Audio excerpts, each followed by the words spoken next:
Well, look who has finally decided to do another video. It's been a good 4 months, at least before Christmas, since I did anything on this YouTube channel. I've been very quiet, been racking my brain recently about what video to do. There's no news to report on with regards to Rugby League Live 3, unfortunately. I think we're still looking at the release date in the summer, beginning of summertime. Hopefully, fingers crossed, but you know how these things can sometimes be, they can be pushed back. So yeah, I've been neglecting this channel.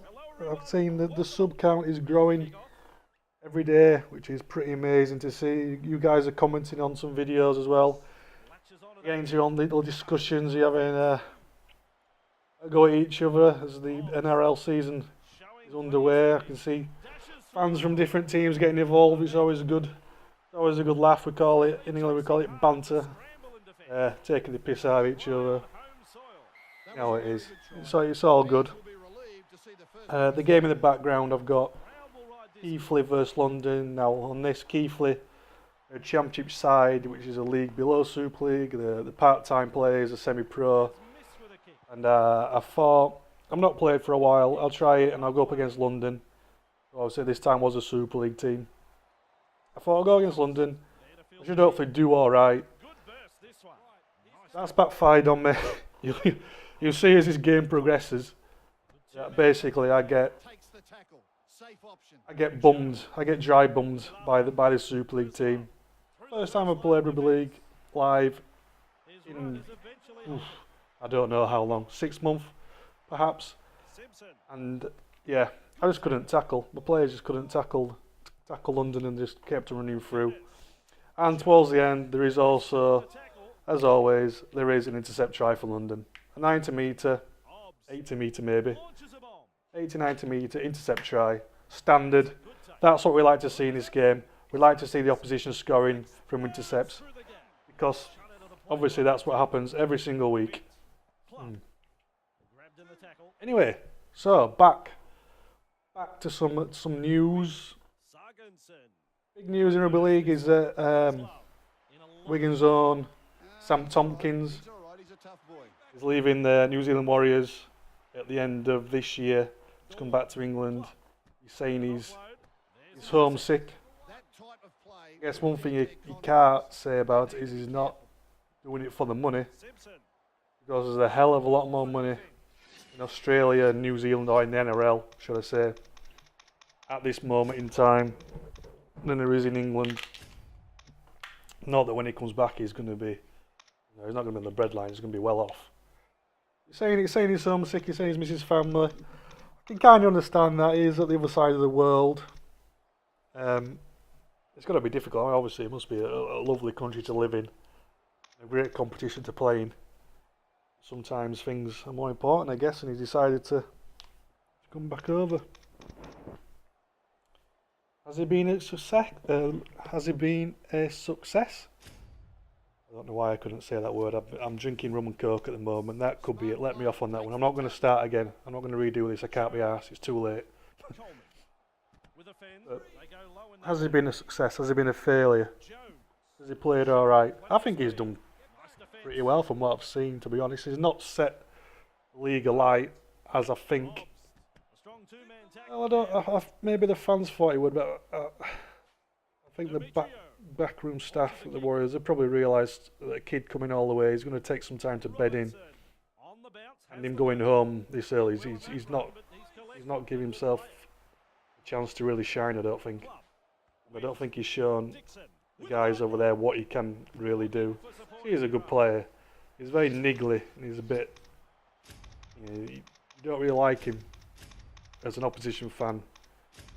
But you can sit back and admire his play every now and then. I think in New Zealand though, media is saying they paid £700,000 for him, which is a hell of a lot of money. I don't know what that is in Australian dollar. Is that over $1 million? Maybe. I don't know what the exchange rate is at the moment, but either way, it's a fuck ton load of money. If you're paying £700,000, you're going to want some return on that. Now they say they're releasing from his contract, but got to try and get some money back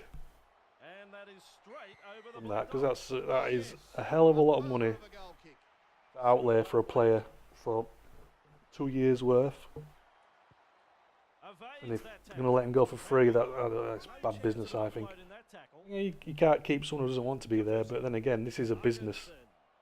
You call it a sport, but the clubs, it's a business. Clubs have to make money to stay afloat. They have to make money so they can play the other players. So a lot of money, didn't really pan out. It's coming back to England. Bit of a shame. But the replacement, Warriors have already lined up the fullback from the Roosters. Hell of a player. Probably better than Tompkins, to be fair. And he's New Zealand. He's a Kiwi, isn't he? So that's always good to see local, the national players playing for a team in their country. And I think he's gonna do well. He's a fantastic player. So difficult to tackle, so elusive. I like watching him. He's a great player. Certainly both better than how Kevin Locke's doing at Salford, he's still overweight and he's not pulling up trees over here, to be honest. New Zealand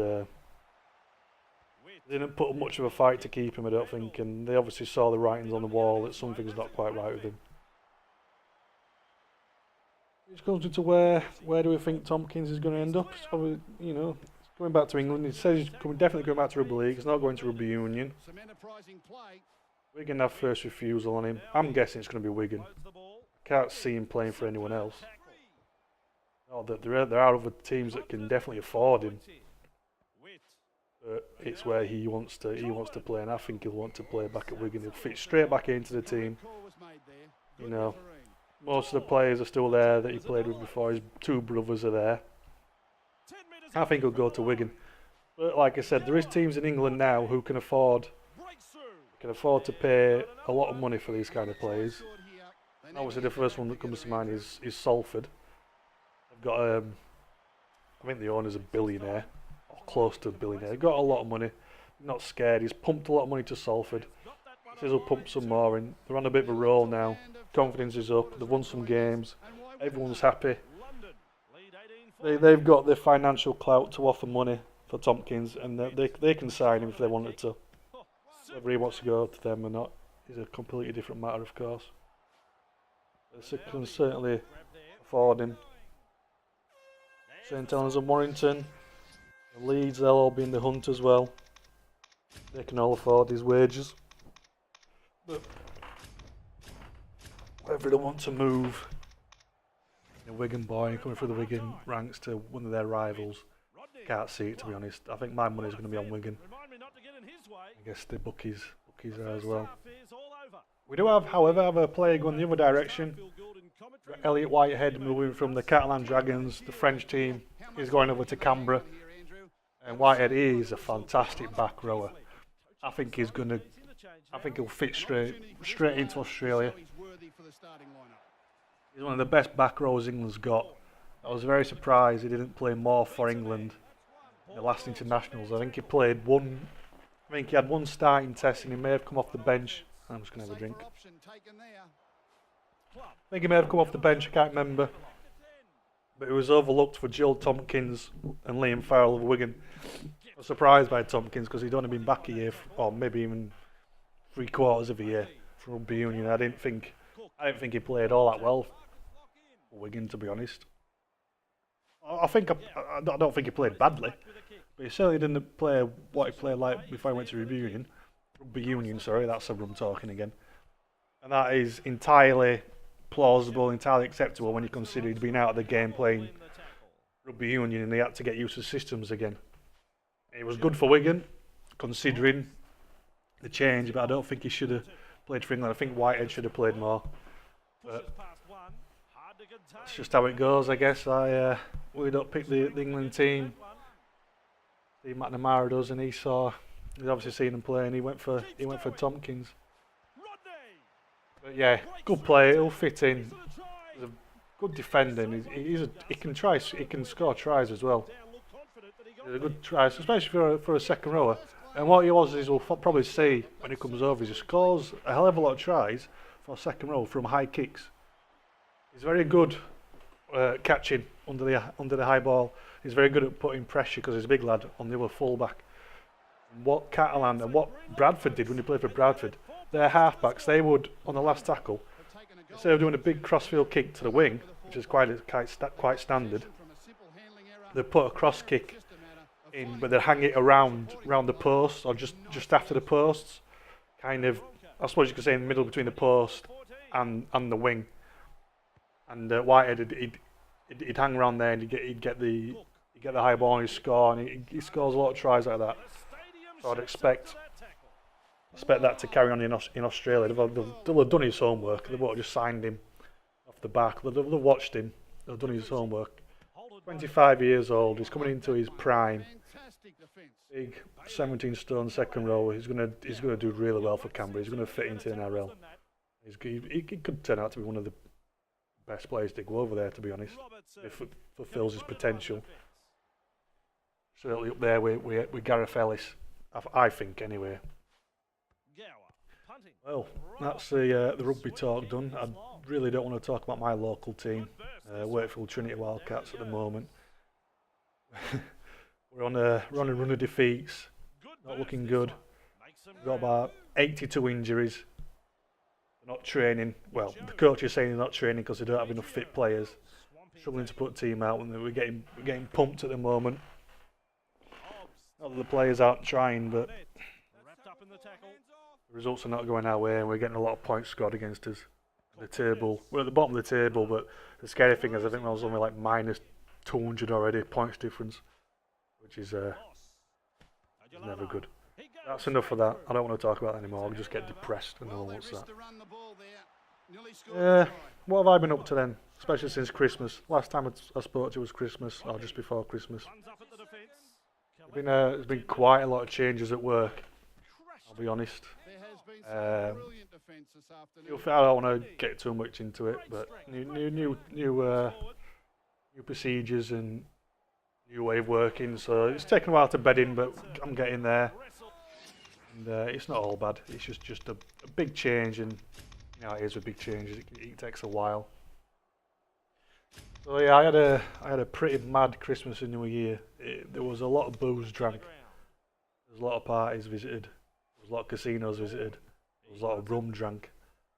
And probably one of the best New Years and Christmases I've had. Especially in a lot since I can remember. I had a ball. I spent a lot of money. I won quite a bit of money in the casino, but I also spent a lot of money.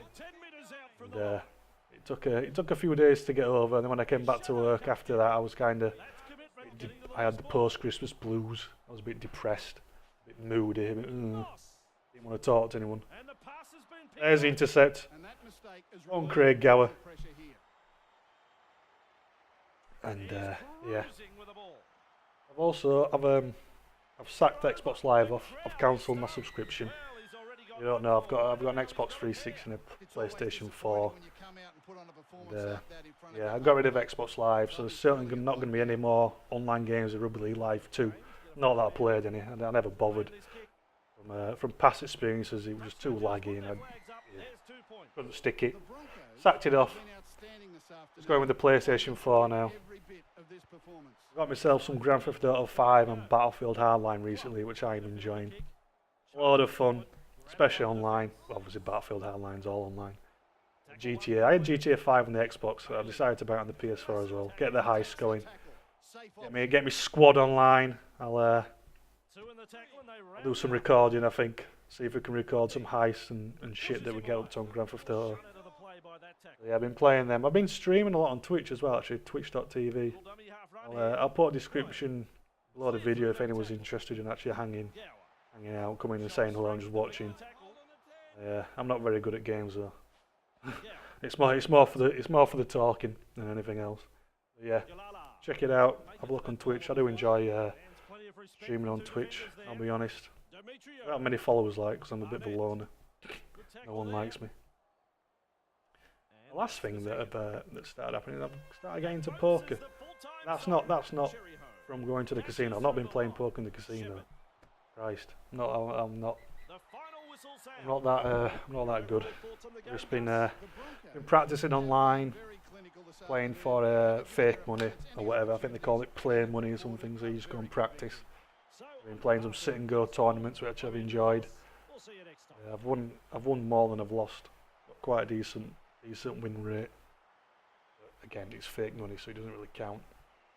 Just for fun, getting into it, trying to learn the theory, learn what I should do in certain situations, and all that good stuff. So yeah, getting into it, playing it for fun. We'll see how that goes. I might record the games if anyone's interested in watching. And upload them. I might even stream. I bet you can put a delay on it and stream it maybe. I don't know. What do you reckon? I think that's all I've got for you. So, chaps, what do you think? Sam Tompkins moving to England, Whitehead moving to Australia, and thoughts on my new burgeoning poker career. Alright, thanks for listening. Cheers guys. See you later.